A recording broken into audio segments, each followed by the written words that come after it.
Pemirsa, Daai TV akan menayangkan Jelajah Budaya Tionghoa Nusantara atau JBTN musim kedua. Selain mengisahkan nilai-nilai toleransi antar ras, program ini nantinya juga akan mengisah atau mengupas tentang peran etnis Tionghoa dalam pembangunan Indonesia.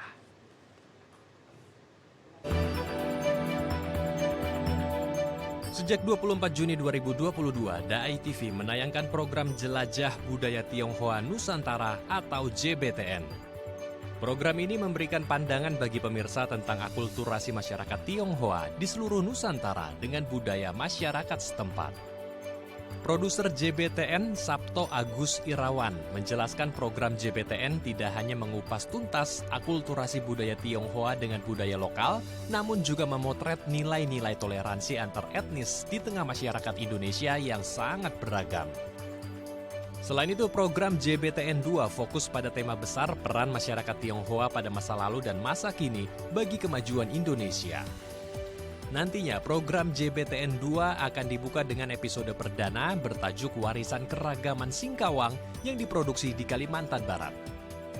JBTN musim pertama diproduksi pada rentang tahun 2021-2022 dengan total 13 episode. Sementara itu JBTN 2 diproduksi pada Maret hingga November 2023 dengan total 15 episode.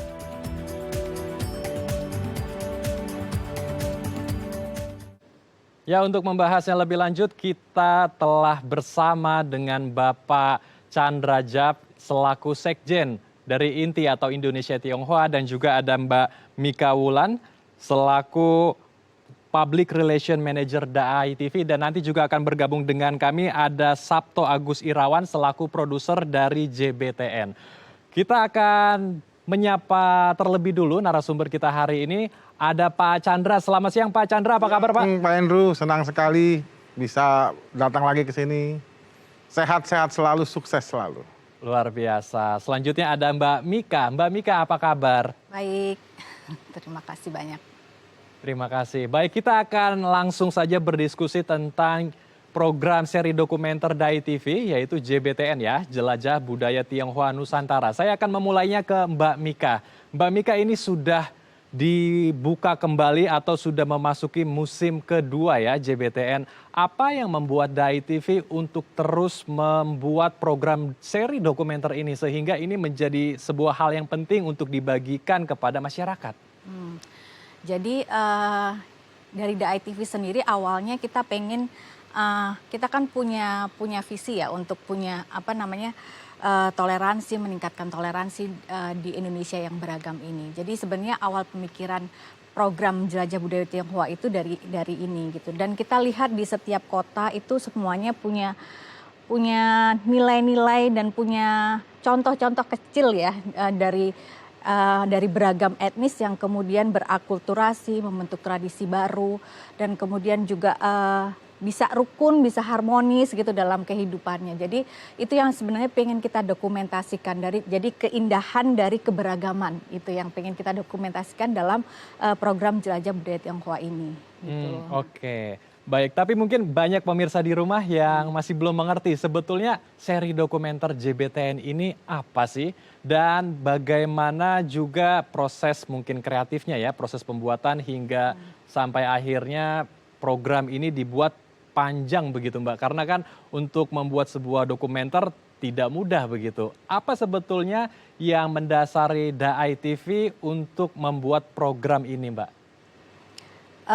Tadi selain untuk mengkampanyekan tentang toleransi dan keberagaman, yang kedua kita juga pengen ini menjadi sebuah legacy gitu. Jadi warisan juga buat anak-anak muda nantinya bahwa di Indonesia itu sebenarnya punya banyak hal yang positif loh. Di Indonesia itu punya orang-orangnya juga bisa saling menghargai, menghormati perbedaan yang ada. Nah itu yang sebenarnya kita juga pengen bagikan gitu. Jadi kalau nanti proses kreatifnya nanti mungkin bisa ke produsernya langsung ya.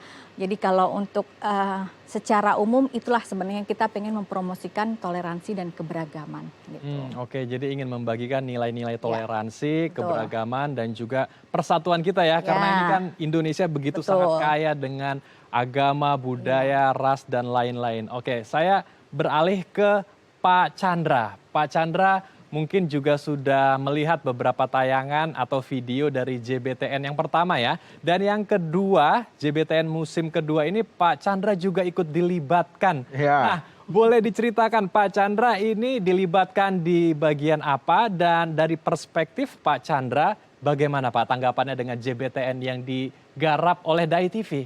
Ya, ini satu program yang menarik sekali ya. Saya rasa ini dan belum ada kayak yang seperti ini mengulas langsung dari dekat bagaimana akulturasi budaya Tionghoa dan budaya lokal begitu membaur, begitu menyatu, sudah tidak bisa dibedakan lagi. Ketika Mbak Mika dan teman-teman datang ke saya ke Perhimpunan Inti, saya sangat tertarik dan saya bilang saya bangga. Ini harus kita kerjakan bersama-sama dengan Perhimpunan Inti karena ini visi misi kami juga. Bahkan saya memberikan banyak masukan, ada beberapa tokoh di daerah tertentu memang layak diliput, layak diangkat ceritanya, dan ternyata ditanggapi juga. Nah, saya juga tentu senang sekali kan karena kita bisa mengangkat cerita-cerita yang memang belum dikenal luas di masyarakat. Bagaimana Tionghoa itu merupakan bagian integral dari bangsa Indonesia dan tidak terpisahkan. Nah, yang kebetulan yang di season 2 ini saya diminta menjadi moderator dalam satu acara launching yang keren sekali, temanya reuni kebangsaan. Nah, kalau kita bicara ini kan bicara alumni nih, orang-orang yang sudah lulus. Nah, kalau ini reuni kebangsaan berarti orang-orang yang sudah lulus tentang kebangsaan Indonesianya. Dan hari ini berkumpul bersama-sama bicara bagaimana mempererat lagi nilai-nilai persatuan dan kesatuan bangsa. Saya rasa itu nilai penting dan nilai utama dari acara ini dan tentunya kami mengapresiasi apa yang Dai TV dengan program JBTN ini. Semoga ini bisa terus dilanjutkan tidak hanya ke season 3 sampai season 10, 12 dan 14 seterusnya sampai 20 pun harus kita jalani karena ini merupakan warisan budaya legacy Indonesia yang tidak ternilai harganya.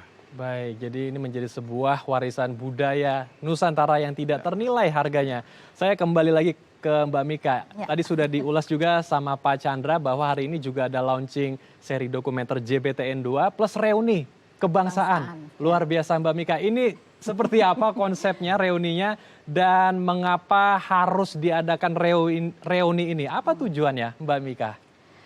Sebenarnya kalau kita lihat ya di Indonesia sendiri kan banyak perkumpulan perhimpunan Tionghoa ya Ko Chandra ya. Banyak sekali. Banyak sekali gitu. Kemudian kita pengen nih adain sesuatu hal karena ini kan sebenarnya warisan bersama ya. Jadi kita juga pengen ngumpulin semuanya nih dalam suatu acara reuni kebangsaan Tionghoa Nusantara gitu. Jadi kita pengen kumpulin bareng-bareng dan kita pengen juga mungkin nanti semua komunitas ini juga bisa ikut serta dalam upaya ini. Jadi ini menjadi upaya bersama gitu yang bisa digulirkan dan bisa dijalankan bersama gitu. Karena kalau dari Dai TV sendiri kita cuma kita bisanya atau kita ahlinya kan produksi ya untuk produksi film gitu.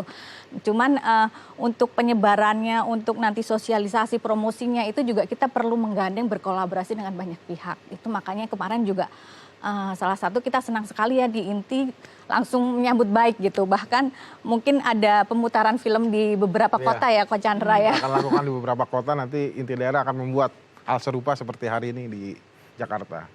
Ya, jadi ini kita upayakan bisa bergulir terus menerus gitu. Jadi karena ini mungkin sebuah cita-cita, kayaknya sebuah cita-cita besar ya. Tapi ini makanya perlu banyak orang untuk mewujudkannya gitu. Nggak cuman beberapa orang saja gitu. Jadi kita pengen ini jadi sebuah gerakan. Yuk kita saling menghormati, saling bertoleransi, saling menghargai perbedaan yang ada. Itu sebenarnya pesannya.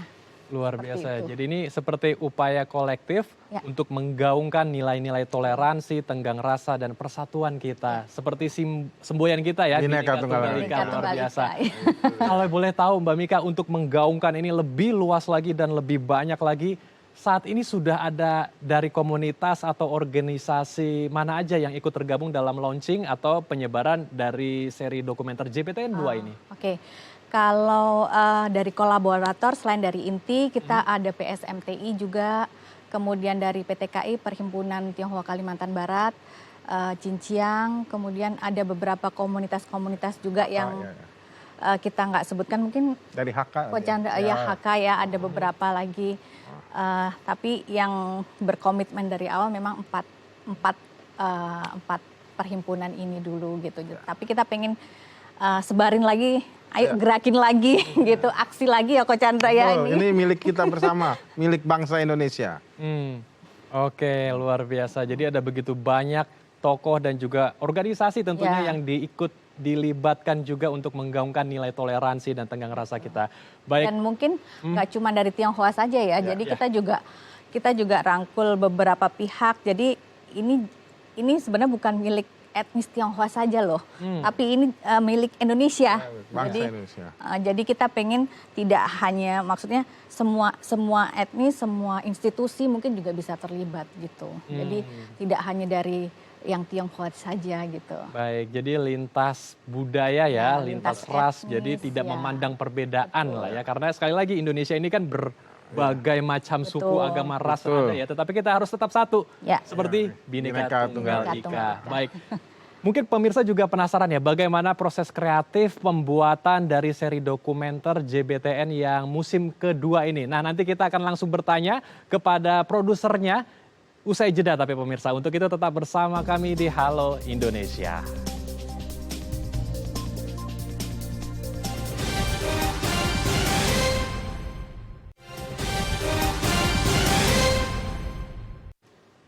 Terima kasih pemirsa, Anda masih bersama kami di Halo Indonesia. Kita akan melanjutkan diskusi hangat kita bersama dengan Mbak Mika, Pak Chandra, dan telah bergabung saat ini bersama kami ada Mas Sabto selaku produser dari seri dokumenter JBTN. Kita langsung ke narasumber kita yang baru hadir. Mas Sabto, apa kabar Mas? Alhamdulillah sehat. Alhamdulillah sehat. Kita langsung saja berdiskusi dengan hangat, Mas Sabto.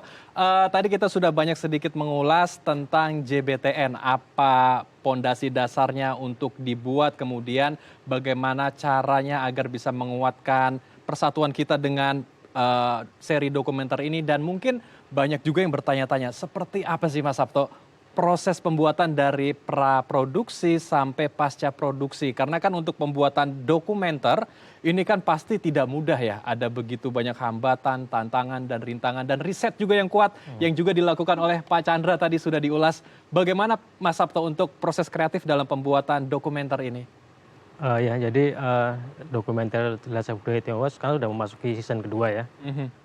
Jadi sebenarnya ini produksinya umum seperti produksi dokumenter pada umumnya ya. Hanya memang di produksi JBTN ini kan kita ingin mengulas produk budaya, akulturasi budaya antara etnis Tionghoa dengan etnis lokal setempat ya. Dan memang ini menurut saya ada yang unik ya. Jadi setiap daerah itu punya akulturasi yang berbeda-beda gitu. Jadi satu pulau pun misalnya di Jawa, satu kota dan kota lain itu memiliki produk budaya akulturasi yang berbeda gitu. Nah, karena itu makanya kita kemudian memetakan kira-kira di kota-kota mana saja yang memang itu produk budayanya layak kita untuk angkat, karena saya agar tidak ingin agar ada kesamaan gitu. Jadi setiap kota harus mewakili satu produk budaya yang berbeda dan nilai akulturasi yang berbeda juga gitu. Jadi kita petakan dari season pertama 13 episode, kita waktu itu tema besarnya adalah sejarah keberadaan orang Tionghoa di Indonesia. Jadi kita mengulas mulai dari era prakolonial ya sampai ke era reformasi, bagaimana peran-peran mereka selama rentang waktu yang ratusan tahun itu gitu. Nah, dari tema besar itu kita breakdown menjadi tema-tema kecil gitu. Di setiap kota kita ambil kira-kira bagian menariknya di mana. Kita ketemu ada 13 kota waktu itu, dan kita akhirnya produksi 13 episode dengan menceritakan akulturasi budaya yang berbeda-beda gitu. Di season kedua pun sama prosesnya seperti itu. Nah, di season kedua kita lebih fokus kepada peran etnis Tionghoa terhadap kemajuan yang itu memberikan dampak kemajuan bagi bangsa Indonesia. Jadi peran-peran yang memang itu sudah terjadi sangat lama tapi sekarang masih berlangsung gitu. Dan itu kita juga petakan juga di beberapa wilayah karena juga itu ternyata berbeda-beda gitu. Seperti itu. Baik, jadi kalau saya tarik garis kesimpulannya, ini yang musim pertama, JBTN pertama tentang nilai-nilai toleransi, kemudian akulturasi budaya Tionghoa dengan budaya lokal dan kebersamaannya ya. Kemudian nilai tenggang rasa mereka. Dan yang kedua ini adalah peran etnis Tionghoa dalam pembangunan Indonesia ya. Nah, pasti ada sesuatu narasi yang ingin dibangun juga dalam sesi 2 ini. Apa Mas narasi penting atau message yang di-highlight dalam musim kedua ini, JBTN kedua ini? Ya, jadi pesan utamanya yang kita sampaikan adalah bahwa ternyata orang Tionghoa di Nusantara ini ya mereka punya peran-peran strategis pada masa lalu gitu ya, yang itu masih bisa kita rasakan sampai sekarang gitu. Jadi misalnya, dan itu memang sudah nggak terlihat karena memang sudah berlangsung sekian lama sehingga orang sudah tidak menyadari lagi gitu. Dan tapi ternyata adalah sebenarnya itu ada peran penting dari orang Tionghoa. Misalnya gini ya, kami petakan misalnya ada peran sosial kesehatan misalnya ya di Jakarta misalnya. Ada rumah sakit Husada yang itu adalah dulunya adalah cikal bakal satu buah klinik kecil yang dibangun karena waktu itu ada keprihatinan terhadap diskriminasi yang dilakukan oleh kolonial terhadap masyarakat lokal di Batavia waktu itu terhadap bidang kesehatan. Lalu ada peran sosial misalnya ada seorang wanita Tionghoa yang setelah era Perang Dunia Pertama itu mereka dia membangun satu panti sosial karena tergerak melihat begitu banyak perempuan-perempuan Tionghoa, anak-anak Tionghoa yang diperdagangkan ketika itu karena ada krisis ekonomi gitu. Panti asuhan Hati Suci di Tanah Abang. Ya, Panti Asuhan Hati Suci ya di Tanah Abang. Lalu misalnya ada peran arsitektur misalnya di Jawa itu misalnya arsitektur orang-orang Tionghoa itu bisa masuk pusat-pusat kekuasaan dan pusat religi. Misalnya di keraton di daerah Cirebon itu ada unsur arsitektur Tionghoa yang masuk ke sana gitu. Lalu di masjid-masjid besar yang dibangun oleh ketika era Wali Songo itu juga ada peran-peran arsitektur Tionghoa di situ gitu. Jadi betapa waktu itu orang Tionghoa bisa masuk ke pusat-pusat kekuasaan dan pusat religi dan itu menurut saya menunjukkan bahwa begitu terbukanya kita masyarakat kita waktu itu gitu. Oke, luar biasa. Jadi ada nilai yang sangat luar biasa yang ingin disampaikan kepada masyarakat luas bahwa masyarakat kita ternyata sangat terbuka ya, tidak memandang perbedaan juga. Kalau begitu saya ke Pak Chandra. Ya. Pak Chandra, ternyata peran etnis Tionghoa dalam pembangunan Indonesia, kemajuan Indonesia begitu besar Pak. Kalau Pak Chandra sendiri selaku sekjen dari INTI juga ya, sejauh apa Pak peran etnis Tionghoa yang tadi sudah juga disampaikan oleh Mas Sabto untuk negara kita? Apakah betul-betul sampai saat ini peran etnis Tionghoa begitu penting di tanah air tercinta kita? Ya memang kalau bicara Tionghoa ini bicara tentang sosial tadi seperti katakan Mas Sabto ya. Jadi ada sekolah, ada rumah sakit, ada perguruan tinggi, macam-macam lah. Jadi memang bicara kepedulian, bicara dermawan, orang Tionghoa nomor satu. Karena itu memang ajaran leluhur. Jadi kita harus berbagi, semakin banyak kita memberi, semakin banyak yang akan kita dapatkan kembali. Nah memang ini terus diwariskan dari leluhur ke anak cucu sampai hari ini ya seperti yang kita lakukan di INTI dan juga di Buddha Seci ya. Ya kalau kita hari ini bicara bakti sosial, orang pasti ingat nomor satu pasti Buddha Seci. Di mana-mana tanpa memandang perbedaan suku, ras dan agama ataupun setiap kali saya turun ke lapangan ketika baksos pasti ketemunya tim dari Seci dulu nomor satu. Jadi kita seperti berlomba-lomba dengan Seci. Nah bicara itu memang bukan karena kita inginin tapi memang dari hati kita datang berbuat itu. Kita melihat ada orang kesusahan kita bantu. Ya memang karena kita merasa satu bangsa, satu tanah air. Ketika terjadi bencana, kita nggak bicara lagi agama atau suku ataupun kita bergerak atas nama kemanusiaan. Dan yang dilakukan Mas Sabto ini, saya rasa membuka mata bahwa memang orang Tionghoa sejak dulu seperti tadi ada rumah sakit yang Seng-I, Husada itu. Saya pernah menelusuri banyak sekali rumah sakit yang dibuat orang Tionghoa di berbagai daerah, berbagai kota di Indonesia. Dan itu memang diinisiasi oleh perkumpulan-perkumpulan Tionghoa yang merasa waktu itu zaman kolonial untuk urusan kesehatan kita di nomor 3 kan. Jadi banyak perkumpulan Tionghoa akhirnya membuat rumah sakit, membuat klinik-klinik. Dokter-dokter Tionghoa yang kuliah di luar negeri balik ke Indonesia itu tadi untuk berbakti kepada negaranya waktu itu ke Indonesia. Walaupun waktu itu Indonesia belum terbentuk, mereka tahu mereka tinggal di Indonesia, mereka lahir mati dan ingin berbakti di sini. Oke, luar biasa sekali. Saya bergeser ke Mbak Mika. Mbak Mika, hari ini diadakan launching JBTN kedua dan juga reuni kebangsaan, luar biasa sekali. Apa harapan Mbak Mika dengan acara kita hari ini yaitu reuni kebangsaan dan juga launching JBTN yang musim kedua? Mungkin harapannya The ITV ya, bukan harapan saya.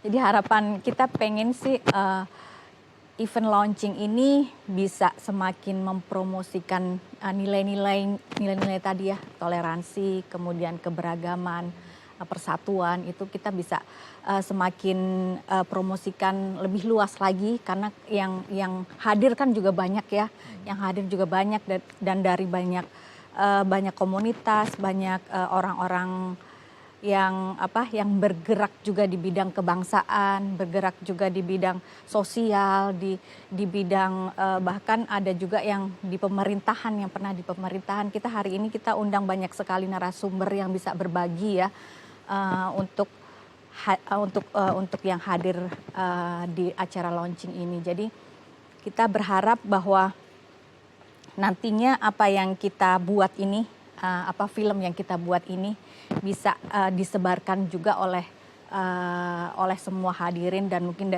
di komunitas-komunitas masing-masing gitu.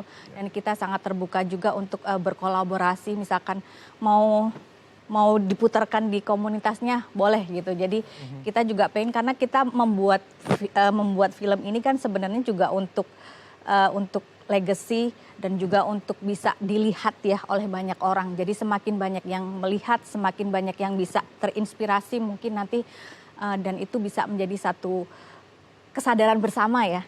Jadi kesadaran bersama, bahwa kita penting loh menjaga keharmonisan, menjaga perbedaan dan menghargai pendapat masing-masing gitu. Baik, saya juga nggak sarasanya ya kalau saya belum bertanya juga ke sang pembuat filmnya, produsernya JBTN, Mas Sabto. Untuk membuat dokumenter kan pasti tidak mudah ya, dan penontonnya pun mungkin saat ini juga tidak begitu banyak, karena generasi muda kita, generasi milenial, Z, Alpha lebih suka sesuatu tayangan yang singkat. Bagaimana caranya agar bisa mengajak masyarakat luas menonton tayangan yang luar biasa ini, JBTN? Dan terakhir Mas Sabto, mengapa warga kita harus menyaksikan dokumenter JBTN ini?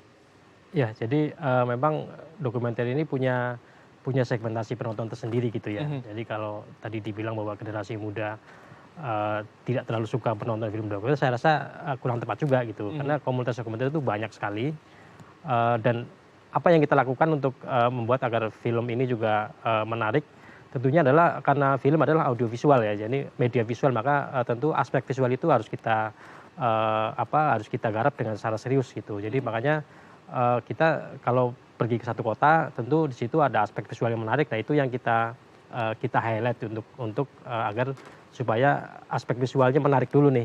Nah baru nanti dari aspek cerita, dan cerita pun kita mengambil cerita-cerita yang tidak mainstream gitu. Jadi banyak cerita-cerita yang memang belum orang ketahui gitu. Jadi mungkin ini akhirnya akan menjadi satu pengetahuan baru yang akan menjadi menarik untuk dilihat gitu. Secara visualnya menarik, ceritanya juga cerita baru gitu. Jadi mungkin ini ada nilai tambah tersendiri buat teman-teman yang ingin menonton serial ini gitu. Baik, jadi proses pengemasannya ya yang dibikin menarik, audio visualnya juga lebih dibuat sedemikian rupa sehingga bisa menjadi magnet bagi para pemirsa. Dan kita seperti jalan-jalan ke satu kota gitu. Jadi makanya di setiap kota tuh berbeda-beda gitu. Jadi kita setiap kali misalnya ke satu kota di Singkawang ya, kita seperti di Singkawang seperti ini. Di Semarang misalnya, atau di Jogja ternyata seperti ini gitu. Jadi itu memberikan kenyamanan buat mata juga untuk ditonton gitu.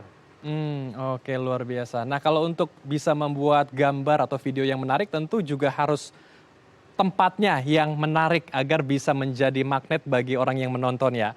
Daerah-daerahnya boleh dikasih spill atau bocoran Mas Sabto, kira-kira di daerah mana saja di Indonesia yang akan dibuat JBTN musim kedua ini?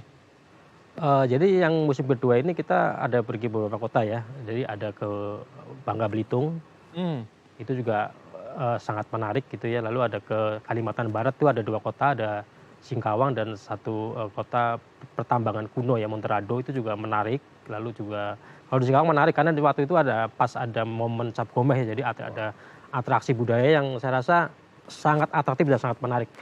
Itu jadi lalu kemudian ada ke Semarang. Di Semarang ini menarik karena di situ ada 2 orang yang mereka menelusuri makam kuno Tionghoa.